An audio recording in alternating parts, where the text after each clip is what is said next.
તો આજે છે શનિવાર અને આજે છે જેનીને પેરેન્ટ્સ મીટિંગ. પેન્સિલનો જ ઉપયોગ કરવાનો. જ્યારે આદત પડી જાય ને આ લોકોને પેનની, પછી જ એ લોકોને પેનનો ઉપયોગ કરવા દેવાનો છે. હાલો, જમવાનું તૈયાર થઈ ગયું છે. આજે શનિવાર છે એટલે આપણે અડદની દાળ બનાવી છે લીલા મરચામાં.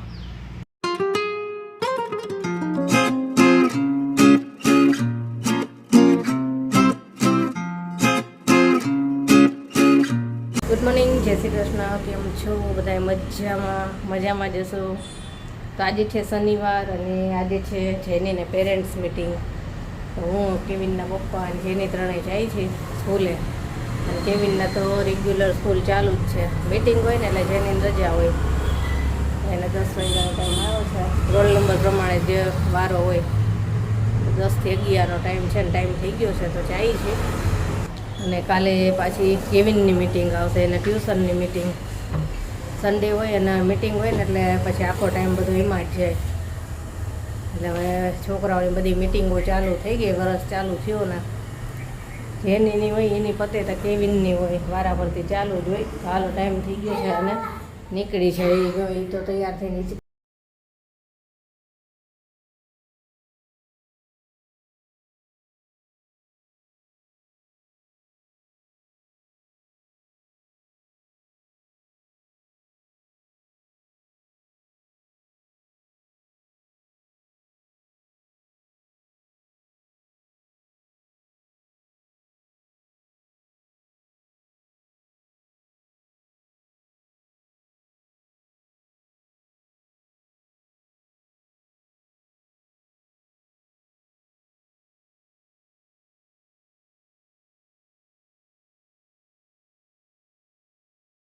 આવતા રહ્યા મીટિંગમાં.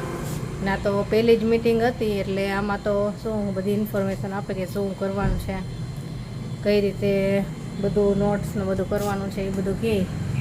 તો અત્યારે 5થમાં આવી જેની, એટલે કે હવે પેનનો ઉપયોગ કરવાનો છે.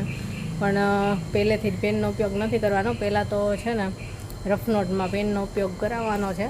અને જે ક્લાસ વર્ક બધી હોય પાકી બુક એમાં તો પેન્સિલનો જ ઉપયોગ કરવાનો. જ્યારે આદત પડી જાય ને આ લોકોને પેનની, પછી જ એ લોકોને પેનનો ઉપયોગ કરવા દેવાનો છે. એટલે કે જે કાયમ પેન્સિલથી કંઈ છોકરાઓ લખતા હોય ને એટલે હજી પેનથી લખતા થોડીક પ્રેક્ટિસની જરૂર હોય. એટલે કે અત્યારે તો રફ બુકમાં જ ખાલી પેનથી લખવાનું છે. અને ઘણી બધી ઇન્ફોર્મેશન આપી અને કીધું કે પહેલાં તો ડિસિપ્લિન મારે જોશે. અત્યારે જે એને ટીચર આવ્યા ને એ થોડાક કડક છે. એટલે કે ડિસિપ્લિન મારે જોશે. પહેલાં કોઈ વસ્તુ હું નહીં ચલાવું. મેં તો બહુ સારું કર્યું. એવા ટીચર હોય ને બહુ સારું કહેવાય. તો છોકરાઓ સીધા હાલે. એટલે એવું બધું હતું. અને હવે રસોઈ કરવી છે. તો રસોઈમાં તો આજે શનિવાર છે અને અડદની દાળ બનાવી છે લીલા મરચામાં. તીખી મરચી આવે ને એમાં. તો લીલી મરચીમાં અડદની દાળ, ભાત, રોટલી, ભરેલા મરચાં કરવા છે, ડુંગળી, છાશ એવું બધું કરશું. તો ચાલો રસોઈ કરી લો. અને ત્યાં તો કેવિન આવી જશે. શનિવાર છે એટલે આજે એ વહેલો આવશે.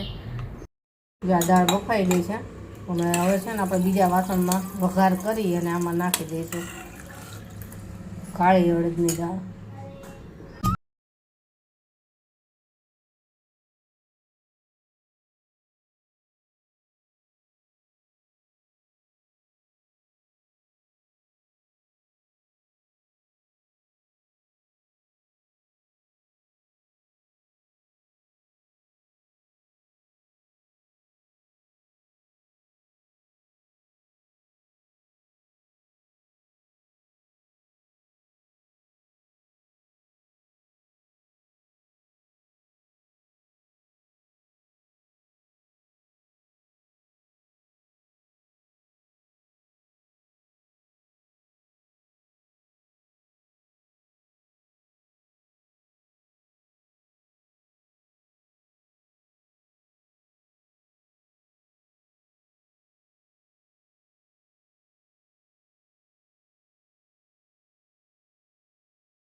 હાલો, જમવાનું તૈયાર થઈ ગયું છે. આજે શનિવાર છે એટલે આપણે અડદની દાળ બનાવી છે લીલા મરચાંમાં, ભાત, રોટલી અને ભરેલા લાલ મરચાં છે, ડુંગળી અને ઠંડી ઠંડી છાશ.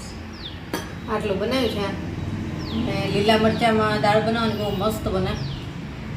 લાલ મરચાંમાં સરસ થાય, પણ આમાં લીલા મરચાં કર્યું ને બહુ મસ્ત થાય. બે પ્રકારની કરી છે, કેવીનના પપ્પા માટે છાશ વગરની અને અમારા માટે છાશવાળી. બે પ્રકારની થાય દાળ અમારે. હાલો જમવા. સાંજ થઈ ગઈ અને બારે બેઠા છીએ. તો તેની ફ્રેન્ડ આવી છે, કેવીન પપ્પા ગાડી સાફ કરે છે. થોડો થોડો પવન આવે છે, બાકી તો એકદમ શાંત વાતાવરણ છે. ગરમી કેવી ગરમી થાય કા. આજે વરસાદ આવ્યો એવું લાગતું હતું સવારનું, પણ કાંઈ આવ્યો નહીં. અત્યારે હવે એકદમ વાદળા થયા છે, એટલે રાતનો કદાચ આવે છે. બફારો બહુ જ છે. અત્યારે તો રસોઈમાં તો કાંઈ બનાવવું નથી, ખાલી ખીચડી બનાવવી છે. તો ખીચડી મૂકી દીધી છે, સિમ્પલ ખીચડી. અને લસણ ફોલવા બેઠી છે. કાલે સન્ડે છે તો કાલે ઘણું બધું કામ રહેશે. પછી કેવીનની મિટિંગમાં જવાનું છે, એટલે આજે કપડાં ધોઈને બધું કામ પતાવી દીધું કે કાલે ખાલી એ જ કામ રહે. ચાલો હવે આજનો વિડીયો છે ને અહીંયા જ પૂરો કરશું. તો જમીને ફ્રી થઈ ગયા. સાંજે તો કાંઈ બનાવ્યું નહોતું, ખીચડી અને લસણની ચટણી કરી હતી, થોડી દાળ પડી હતી તો જમી લીધું. અને ગરમી એવી છે કે આજ તો એવું થાય છે કે રાત્રે વરસાદ આવશે જ. કપડાં થોડાક સુકવવા હતા ને તો મેં ઘરમાં દોરી બાંધીને સૂકવા, કેમ કે સ્કૂલ ડ્રેસ ને એવું જ હતું, વ્હાઈટ બધા. બધું આકાશ તો એકદમ એવું જ છે. આવું જો વરસાદ આવશે જ. જોરદાર બફારો કે ક્યાંય રહેવાતું નથી. આખા સીધા પલળી જ છે, એટલી ગરમી છે. ને બધા સબસ્ક્રાઈબરે મને બર્થડે વિશ કર્યો હતો, તો બધાને થેન્ક યુ. અને આજનો વિડીયો આપણે અહીંયા જ પૂરો કરશું. બાય, ગુડ નાઇટ, કાલે મળીશું.